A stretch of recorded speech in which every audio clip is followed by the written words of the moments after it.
Hey folks, today I have your complete beginner's guide to the GoPro Hero 12 Black.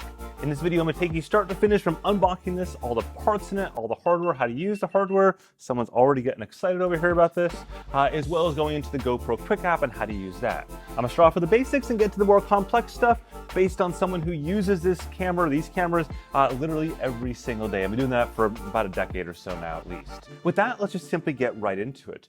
This is the Hero 12 Black box. This is the standard edition. There are sometimes different bundle editions. Over time, they may have like a creator edition that comes with certain accessories. I will talk about accessories. There's an entire pile of them right here towards the end of the video. Which ones are worth it, which ones are not worth it, which ones you should buy the GoPro branded stuff versus which ones you just simply get like off of Amazon for really cheap. So with that, we're going to open this thing up.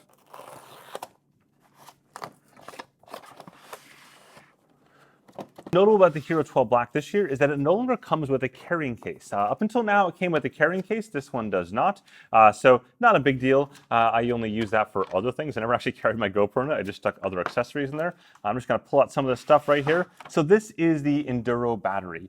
This is GoPro's standard battery for the last 2 years. And this battery basically has longer battery times, but more importantly, it's designed for cold weather. So designed for skiing, snowboarding, anything in the mountains where the performance is much better on this than the old blue battery. We can see in this pile picture right there.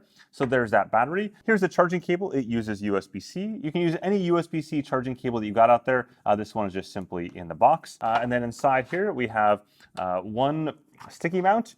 We have the piece that goes into the sticky mount, and we have the camera itself. So let's get those other pieces out of the way right here.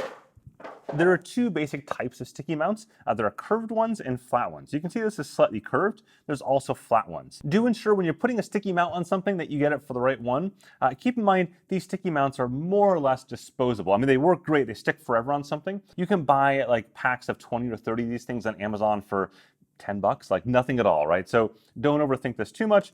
This piece here slides into the sticky mount or a number of different mount types. So it just pops in place. So here a click, there we go. And now it's in place right there. And that can be put into all sorts of mount types. So for example, these accessories here just slides into that.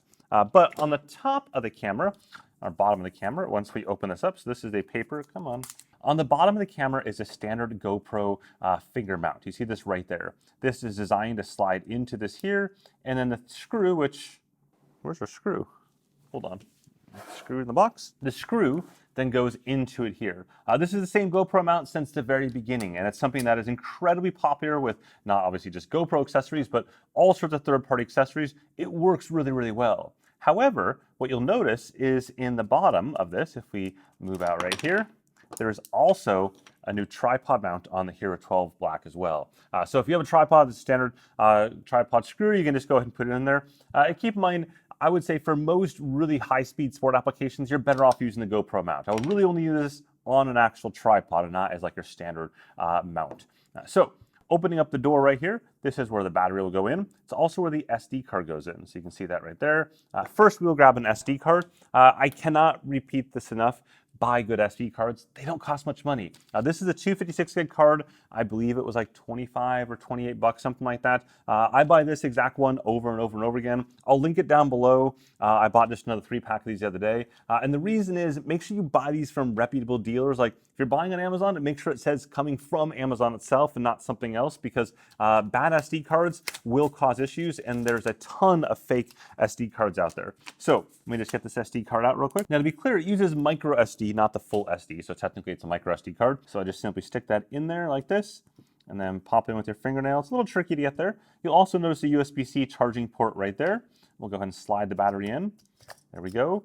And now this GoPro is now waterproof to about 10 meters, 33 feet or so, just as is. You don't need a waterproof case. I actually have a waterproof case, which I use for diving, so if you're going deeper than that. In fact, I've got one out in the lake right now doing an overheating test of sorts, but just keep that in mind. This is totally fine for any day-to-day applications. Now, this other side right there, this is not a door.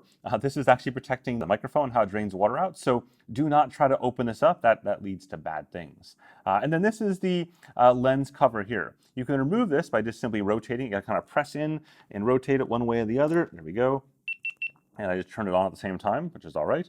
And then this will just simply pop out. There you go, just like this. And you want to remove it to put on other accessories, for example, the GoPro Lens Mod, which we'll talk about a little bit later on. And this lens has a hydrophobic coating on it. It's been the case for the Hero 10, 11, and 12, which means that normally in the past, if you've had action cameras and you're out in the water, you would lick the lens. It's kind of like a thing you do to keep the droplets from being on there. But in this case, if you do that, it actually has the inverse effect and will cause the water droplets to stay on there. So don't lick the lens. Also, by the way, it talks about GoPro subscription right there, just like a 5-second explainer on that. The GoPro subscription, I believe, about $50 a year. And the main benefit is that you get 50% off or up to 50% off your accessories. Most of the time, it's a lot less than 50% off. It's like 10 to 15% off accessories. And you get $100 off the next GoPro. So if you had a GoPro subscription for this last year, then this camera is $299 as opposed to $399.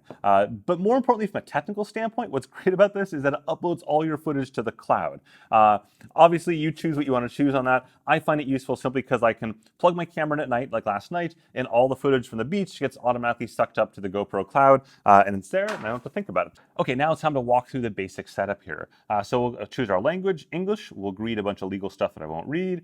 We're going to turn on voice control. I'll talk about voice control a little bit later on in the video. And then we'll have the language being set to English US. And then we're ready to roll. Notably, actually, in between this step here, if you look at this other little image I have right now, it does an SD card check, which is kind of cool. It also checks the battery is good to go for pairing to the GoPro app.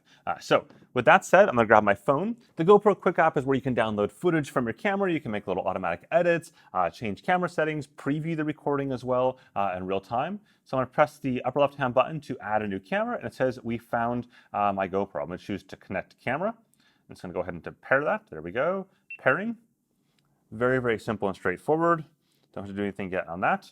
I can choose to give it a new name. I'm going to go with Hero 12 Guide, Hero 12 Black Guide. I'm going to save the name. So if you have multiple cameras, you can save names so you can figure out which cameras are which. Pretty handy. New name is saved. Now it's going to go ahead and ask to connect to a Wi-Fi network. This is so I can upload footage automatically, like I mentioned with the GoPro subscription, because I have that on my account. I'll just choose to do this later, though, which is fine. And then we choose let's go. Now when you get to the end of the app, one of the important things to do is it'll offer you an update of your camera. In some cases it'll outright require it, which you should definitely do. The firmware that comes on these cameras from the factory tends to be really old and stinky. They make these cameras often months ahead of time, and then the final firmware gets laid on and kind of developed a few weeks before release. Okay, with the firmware updated, we're ready to start some of the camera controls and camera basics. On the top, this is the recording button. To record, I just simply press it once, and then I'm recording. You can see the recording timer at the top right there. So it's showing it's 5 seconds, 6 seconds, and so on. In the upper right is the battery indicator, and the left-hand side is the amount of time in this particular recording mode I have on the SD card, so 10 hours and 27 minutes. It's not telling you how much time you have battery-wise, just telling you how much time from an SD card standpoint. If I go to higher resolutions, then that will decrease, of course. And if I go to lower resolutions, it'll increase. If I press the mode button left-hand side right now while recording, it adds a highlight. So something cool happens, you can just press that really quick, and that will tell the GoPro app afterwards that something there was cool. And then we'll use that from its automated kind of video editing capabilities to try to pull that into your automated reels that happen, basically these little like videos that it creates every single night based on all the footage uploaded from that day. I can press this top button again to stop it, and now it's stopped. And you can see it says check out your media. So you simply swipe up from the bottom, and you'll see that video there. And I can tap this upper left-hand button there to see a gallery of them. Now, of course, on this one, there's not much on this particular camera. If I grab my other camera, which is, so you can see all the things in the gallery, and you'll notice a little cloud icon next to each one. That means it's been uploaded to the GoPro cloud. That's a confirmation that's been done. If I open up a given one of these, I can then hit play here.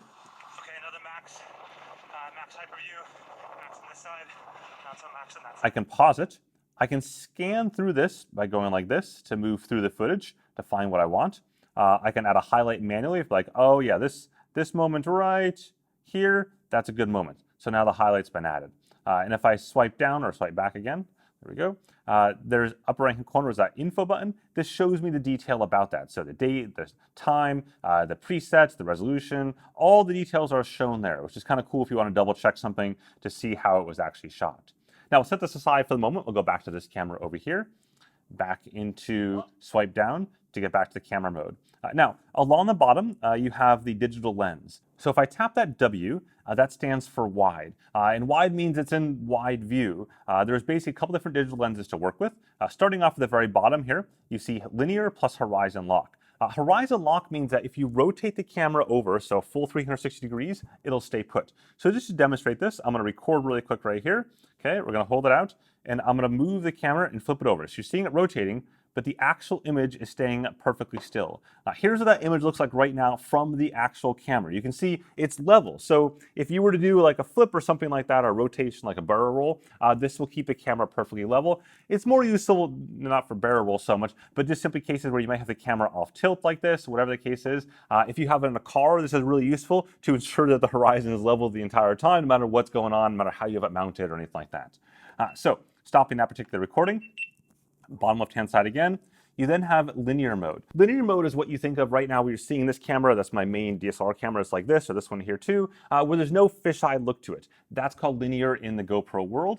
Versus when we go up to wide, you start to get a little bit of that fisheye, but not too bad. You get more of the frame of view, more of that field of view there. So you can see 16 to 34 millimeters versus here it's 19 to 34 millimeters.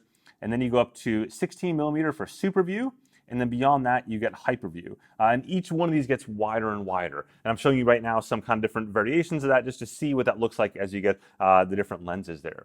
As a general rule of thumb, I tend to avoid hyperview unless I'm going down like a mountain bike trail where there's a bunch of stuff right next to me, and then it gives a very, very fast kind of look or feel to it.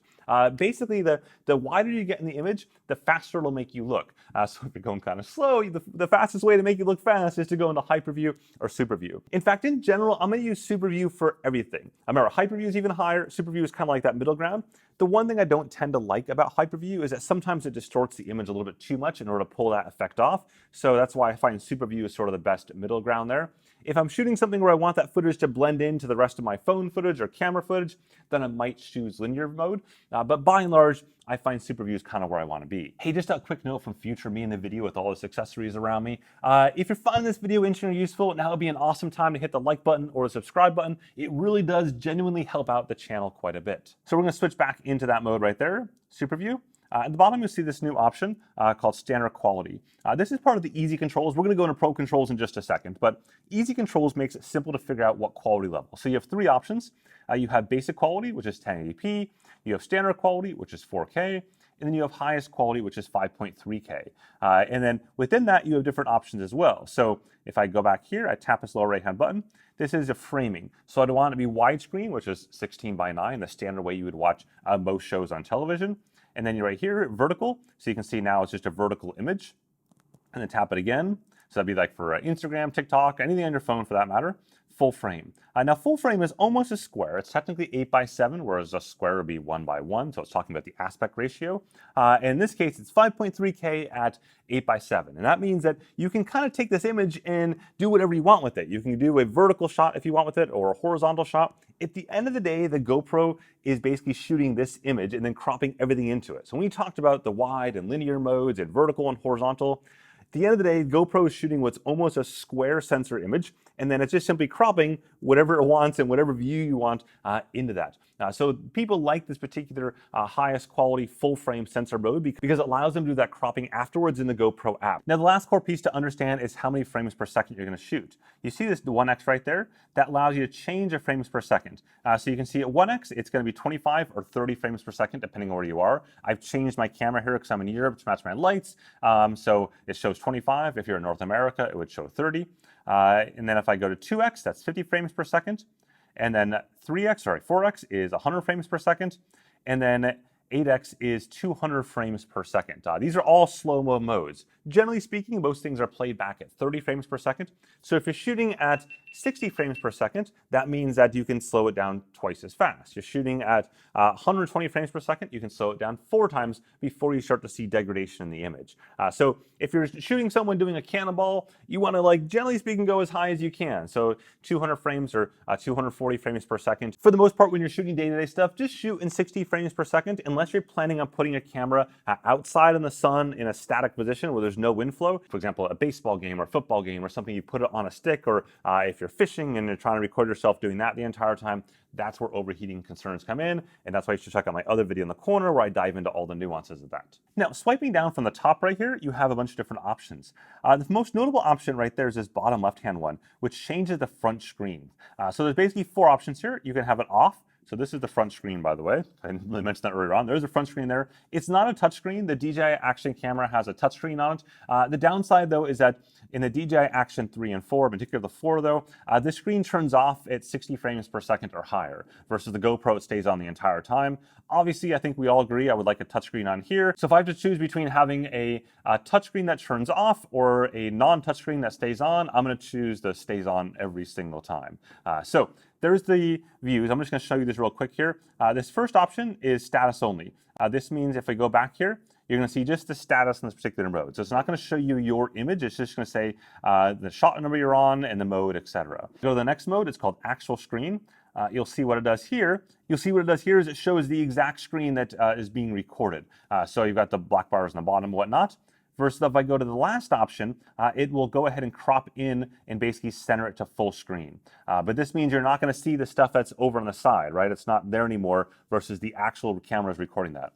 I always prefer to see the entire screen just so I know what's going on here. So there we go, actual screen. And then now you can see that stuff off the side, it goes way over there. Back in the menus, this option right here will lock the orientation of the camera. This is useful when you need to mount something a different way. So right now it's locked like this. I can mount it like this and you see it still stays locked in this position. And again, depending on what you're doing, you may want that where you want to lock something ahead of time for either vertical video or not vertical video and have the orientation stay correctly. Otherwise, what happens is when you rotate it like this, it goes into vertical video mode like that, or back like this into horizontal mode. Back in the menus, if you swipe to the right, you see preferences. These are more advanced settings, generally speaking. So in video, for example, you can change the anti-flicker, which is kind of the European versus US or really different parts of the world, from 50 to 60 hertz. 60 hertz would be in the US, North America. 50 hertz would be in other places. You can also change the bit rate and bit depth. We'll talk about that a little bit later on as well as turn on voice control or change voice control. And if you have some of the different media mods or mods, you can validate those are connected here. So Max Lens Mod, etc. And we'll talk about some of those a little bit later on as well. We're going to go back one though and go change from easy controls to pro controls. And don't let the name scare you. This is how it's been. It's been always normal controls up until 2 years ago, and then they added those easy controls that you just saw. And what this does allows you more control over the camera, and they're not that complicated. As you can see at the bottom, we just went from that kind of basic option now to simply showing you exactly the stats that it's in.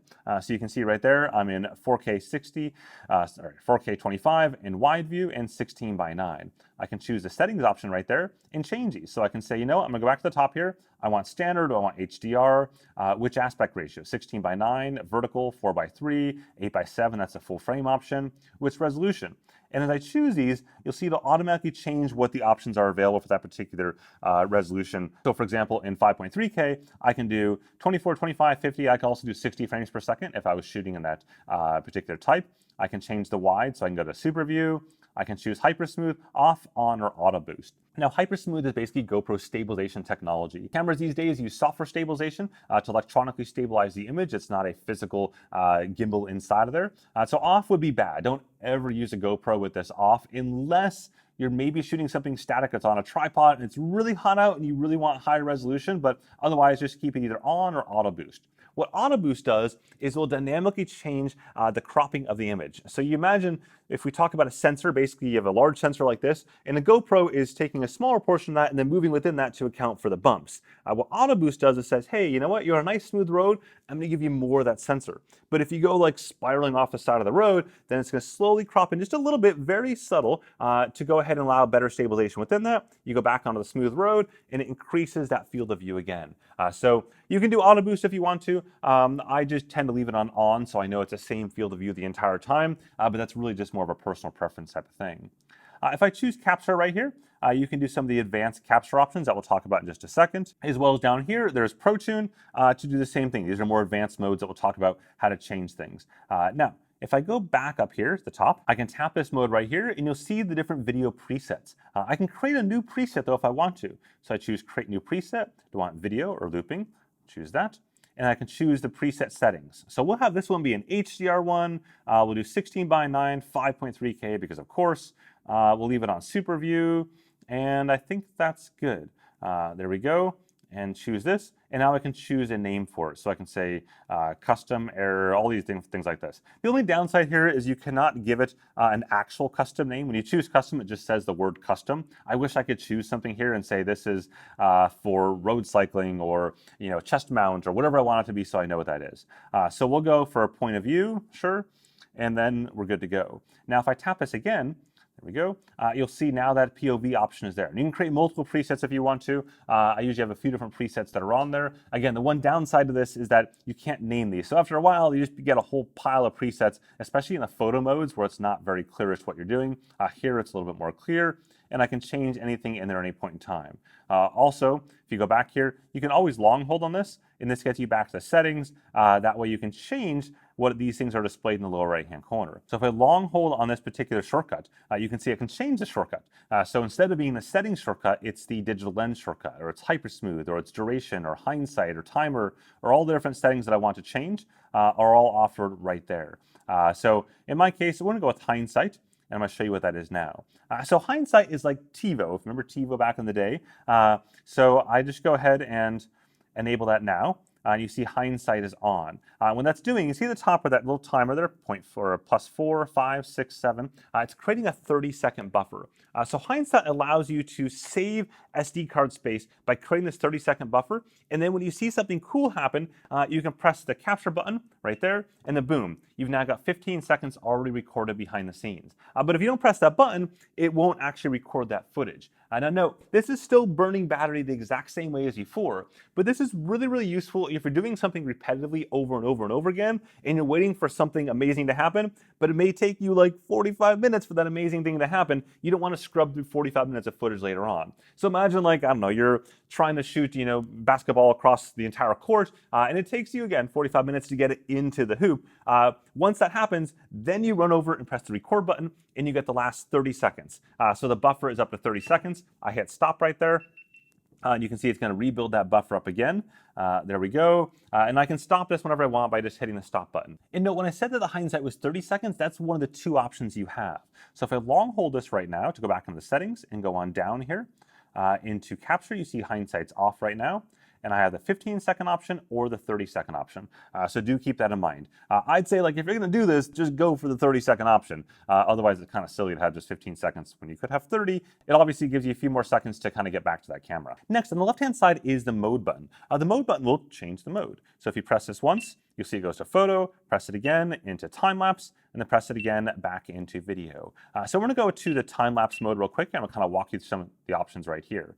The first one here is called Timewarp. Now you'll see there's Timewarp, Star Trails, Light Painting, Vehicle Trails, Time-lapse, and Night-lapse. So starting off with Timewarp. Timewarp and Time-lapse, the difference is Timewarp is when you want to go somewhere. So think of like Star Wars warp, across the skies, whatever the case is, you're moving somewhere. You're actually moving through space, etc. Versus Time-lapse is best when you're staying static. In a Timewarp, it's going to stabilize everything across, so it has that like silky smooth effect. You can see kind of a couple shots or videos, whatever, of Timewarp right now. Versus if you did time-lapse and move through space or move somewhere on a vehicle, a bike, etc., it'll be really wobbly because it's not going to stabilize the image across everything. Inversely, don't use Timewarp for time-lapse because you just want it to kind of stay put, and it's going to burn through a lot more battery using a Timewarp than it will for a time-lapse. Now, when you look at the options for the Timewarp here, you have all the same resolution, kind of etc. options you have had in the past, or most the same. You'll see slightly different ones depending on what modes you're in. If we go down to capture right here, you can see the speed is auto. And this will automatically adjust the speed for you to 5, 8, 15. You'll see on the side there it says that a 5 minutes of recording creates about 10 seconds of time warp video. So if you were doing a time warp for a drive that took 2 or 3 hours, you definitely want to go on the higher end of this. Versus if something really short, you want to go down a little bit shorter here to 2x, etc. General rule of thumb when doing time lapses is to always overshoot, but with time warps, because it's going to stabilize all that footage ahead of time, you kind of want to find some good middle ground. Versus the time lapse, it's better just to like get as much potential footage in there as you can, and then you can speed up the footage after the fact if you need to. So going back here to mode, I'm going to change it over to time lapse. Here we go. Time lapse and night lapse. And in night lapse, it's going to account for the fact that it's dark out, and I'm going to adjust the image accordingly. And you can see in time lapse, it's going to take a photo every 0.5 seconds. Again, I can adjust this. I can change what I want the resolution to be. 5K, obviously, you got the resolution. Just use it in most cases. That way, allows you to more flexibility after the fact. I can change my interval here. Do I want to be 0.5 seconds up to 60 minutes? This is obviously if you're shooting something over likely days or weeks. You would go with this as opposed to a much faster one. And keep in mind, you can do all this stuff plugged in, by the way. So you can plug this in and keep the camera running the entire time if you want to. Likewise, if you choose the same option there, you go down here, you'll see there's capture, and this is true of all modes. There's scheduled capture. Scheduled capture allows you to have the camera automatically turn on to record something. So I can say, you know what, I want to turn on tomorrow morning at, let's call it 5 a.m., and it'll start this capture right there. So there we go. You can see scheduled capture is set, and then now it says, hey, you're all set. You can turn off the GoPro to save battery. Got it, good to go. So now it's set. You can see that 5:45 a.m. And it'll do this time lapse at 0.5 seconds wide, 5.3K. This is how a lot of people get time lapses of sunrises or something else that they just want to have automatically set. Same is true for video modes. This scheduled capture is offered across the board. I'm going to turn off that scheduled capture so I don't just see that blue there the entire time. So go back here and just turn it off. There we go. And now it's off. Now, going back into the other modes here, there are the night modes. So star trails, light painting, and vehicle lights are the 3 different night modes. And what's cool about these is that it will automatically compile these really brilliant images together. So here's an example right now of star trails. And all I did was I just simply selected this right there, and then I hit the record button, and it made this backyard image of showing the stars moving across. And this is something that isn't new. The concept isn't new in general, and this has been on the Hero 11 and Hero 12, but having it be a single button press is astounding because it's actually really complicated to do this using photos manually. So it's just a single button, and it created this entire video that you see right there. With the Hero 12, though, it'll also create a photo at the end of that same thing. And then the other 2 modes here, you have vehicle lights and light painting. So if I choose the vehicle lights, I'm going to look at the option on the right-hand side here. That's short, long, or, come on, max. And that's going to basically stay, how long should that vehicle light stay in the image? And depends on what you're shooting. If you're shooting something that's happening very rarely, you probably want to go with long. If you're shooting tons and tons of cars blurring past, you probably want to go more towards short, or you might just get too much overlay in the image. I use this actually in the canals to shoot boats going past. You can see this right here. The same sort of effect. So it doesn't have to be vehicles. I guess the boat is a vehicle. You can do it for planes, etc. And then the last mode here is a light painting mode. And this allows you to do light painting with either some sort of colorful light at night, a flashlight, even a phone with different colors on your phone will see that. You can buy like things on Amazon, of course, to make lights and gloves and all that kind of goodness as well. But you can create some of what you see right there as well with a lot of creativity. And the world is really your oyster there on creativity. You can do whatever you want with it. Kids can have lots of fun with that as well. Just creating these light paintings that are just super easy because, again, you just press the record button and we're done. You press it again to stop it, and you've got this brilliant video already set. Next, let's go over to the photo mode right here. So tap it again. There we go, and a photo. So you can see at the bottom here, a couple different photo options. This all looks very familiar each time, of course, because it's basically the same settings, just in different modes. So if I tap on the photo options right there, and then settings again, here's a couple different options. We got photo, burst, and night photo. There's also a new interval mode option on here. The difference between interval mode and a time-lapse photo is that basically in the case of the time-lapse photo, it's going to go ahead and try to not stabilize, but equalize the color and lighting conditions across all of your time-lapse photos, versus in the case of the interval photo, it's going to have every photo stand by itself. So if the lighting conditions change, then each one will be unique to itself. Back on the settings here, though, you can see I can do linear or wide. And then scrolling down here, I can see output. There's super photo, HDR, standard, or raw. So raw, you get a JPEG plus a raw image, and then here you get the JPEG image, and then HDR, it's going to do an HDR processing, so higher dynamic range processing, which means that generally speaking, the shadows are better exposed, the highlights are better exposed, but sometimes it might look a little bit like fake. Some people like it, some people don't. Super photo is where I tend to leave it. And this is going to do sort of the same thing, but not quite as strong. So it won't look as fake. It just means it's going to really kind of adjust the image properly, just like your phone does, to get the best possible image. You can change the interval if you want there.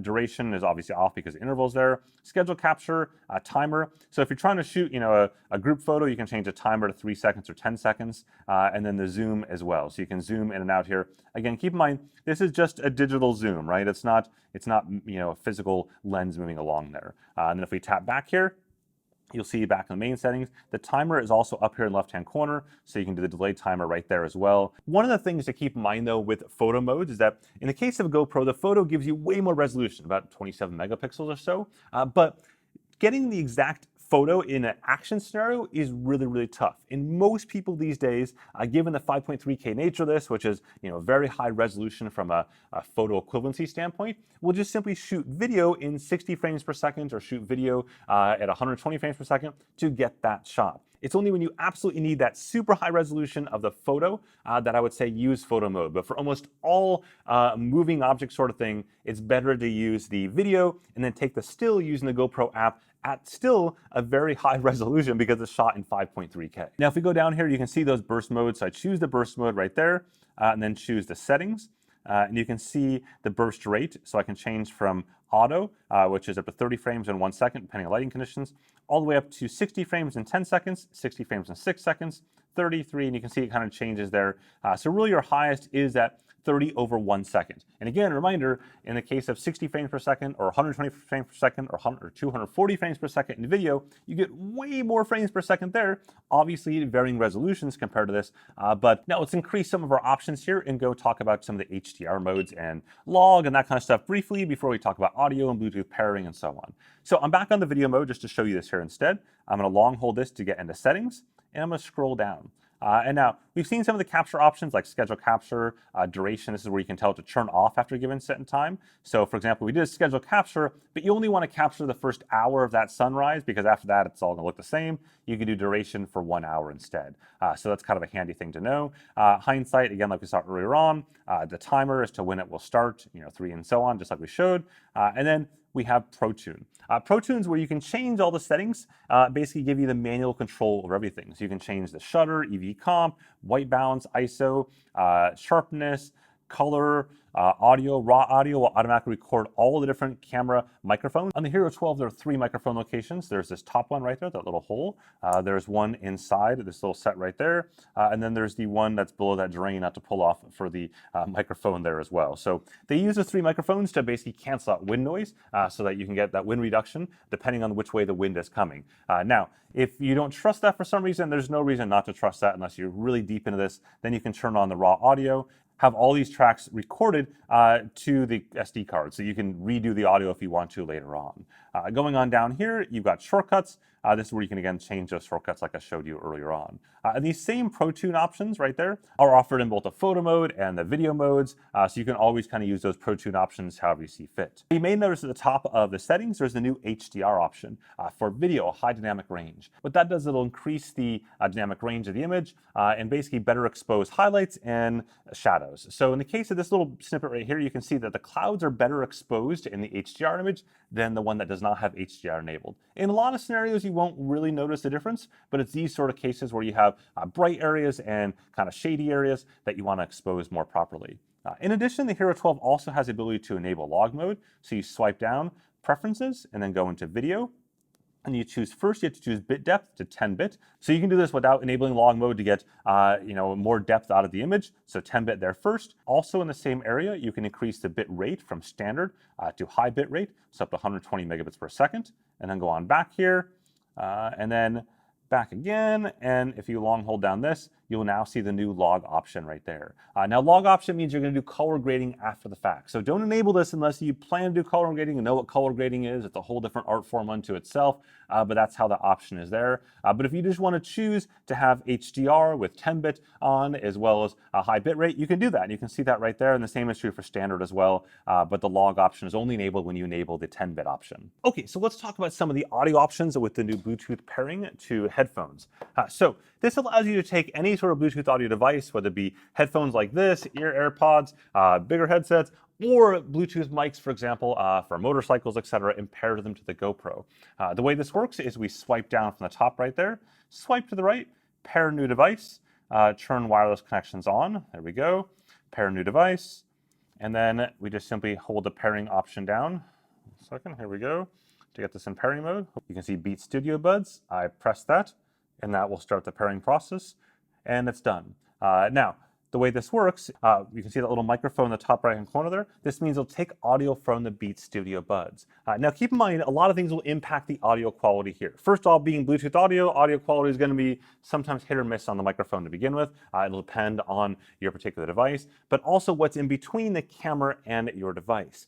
So you can see in this example right here with a car, you'll listen to the audio and it sounds pretty bad, but keep in mind, the camera is outside the car down to the front wheel, and I'm inside with the windows closed and the doors and all that kind of stuff closed. Okay, here we are driving along. I've got the camera mounted outside the car on a suction cup mount, and I'm inside the car with my Beats Studio headphones connected via Bluetooth.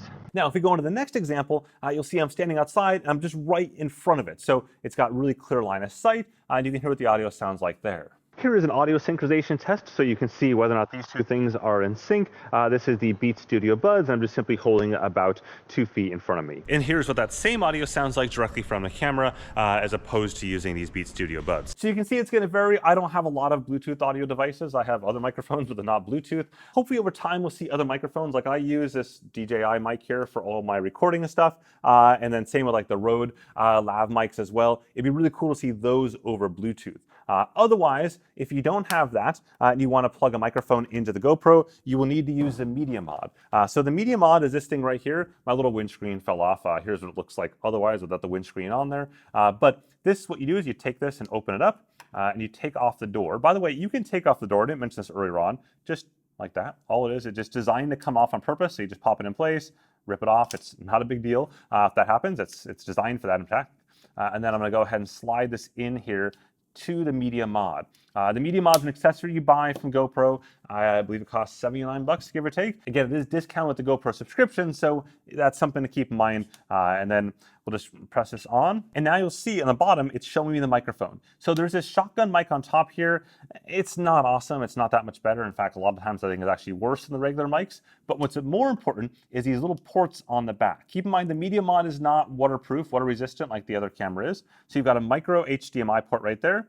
You have a USB-C for both charging as well as old school mics if you want to use the adapter. I don't know why you want to do that, but you can do that there. And then you have a standard 3.5 millimeter audio port here as well. On the sides, you have the ability to two different cold shoes for mounting mics. So what I do, let me just show you this real quick. When I'm shooting stuff, for example, at the Tour de France, etc., I mount this on the side just like that, and I take the cabling and then I just plug it in to the side of the microphone, and now I have a wireless mic connection from my camera onto my wireless mic that I'm wearing right now. The fingers are still accessible down here at the bottom, and you would go ahead and just put this on whatever mount you want. You could also put a light on top here. That's what basically that creator bundle kit is from GoPro, or you could put this on top. You could do whatever you want. You have different options there, and this way I can see what's going on. Now the next mod to be aware of is the Max Lens Mod. So this is basically a huge lens there that gives you up to 177-degree field of view. And the way it works is I just take off the front like I did before. Come on, which way are you going to go? Sometimes it's a little bit finicky. There we go. That's off. And then you just slide this one on. There we go. Now it's locked in place. And then you'll see at first it looks really wonky, right? But now I swipe down and I say set up Max Lens Mod. Yes. I want the 2.0 version. There's a 1.0, which is the one before it. You can see this one has the gray text on it right there, sorry, versus this one has the blue text and says 2.0 on it. And the Max Lens Mod gives you a way wider field of view. Now you can see, I mean, it's huge, right? It's showing almost everything right here. Here's my hands where they come into view right there. It's massive. It also gives you more stabilization. So if you choose the options right here, you got horizon lock in different modes there, max hypersmooth mode, and you can get some amazing shots with this in really close-up shots. You can see a couple different shots right here and how it looks side by side. It's just a really cool, very immersive thing. The thing is, you have to be really close to your subject to make this work, or you be partially in the frame. So mountain biking, downhill skiing, where it's mounted on a chest mount, those are all great scenarios for this. But just using it like to shoot the landscape won't look that good. You really want something or someone directly in frame, really close to you, like a meter away, about 3 feet away or so, or some sort of context of your body facing forward in order for this to work out the best. Now, before we jump in the GoPro Quick app, as well as the accessories, I just want to mention the voice commands right here. You can see they are turned on the back left-hand side, so I can tap this and I can tap this on, and this allows me to control the GoPro. Okay, GoPro, start recording. And it'll start recording. Okay, GoPro, stop recording.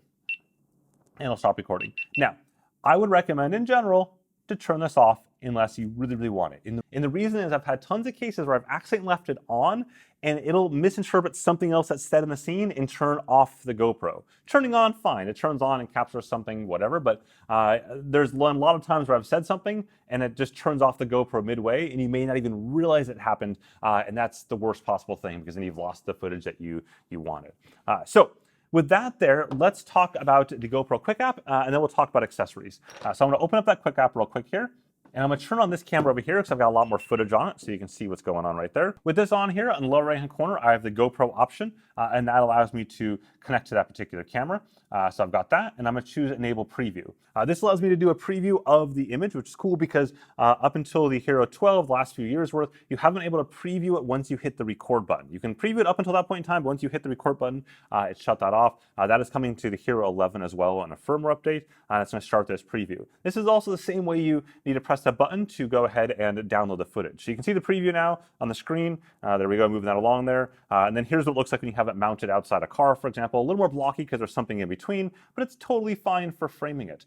You can then, on the right-hand side, the upper right-hand side, that settings option. This is where you can change, for example, the different settings you want for that camera. So all the settings are offered right there as well. You can tap this there. Also, by the way, at the very bottom, there's one called Locate Camera. Super useful if you can't find your camera. You can press this and it'll start making the camera beep. In just a second here. There you go. You can hear it chirping right now for the lost camera. So I'm going to turn that back off, locate camera. If you've lost the camera nearby, you can find that. I've got an entire video on finding a GoPro if you lost it up in the corner. Check that out. There's different ways. Essentially, this camera has Bluetooth on for about 8 hours after you power it off in very low power state, so it can help you find that later on. And then back on this main page, I can choose View Media. If I choose, for example, this clip right there, you can see I can hit play.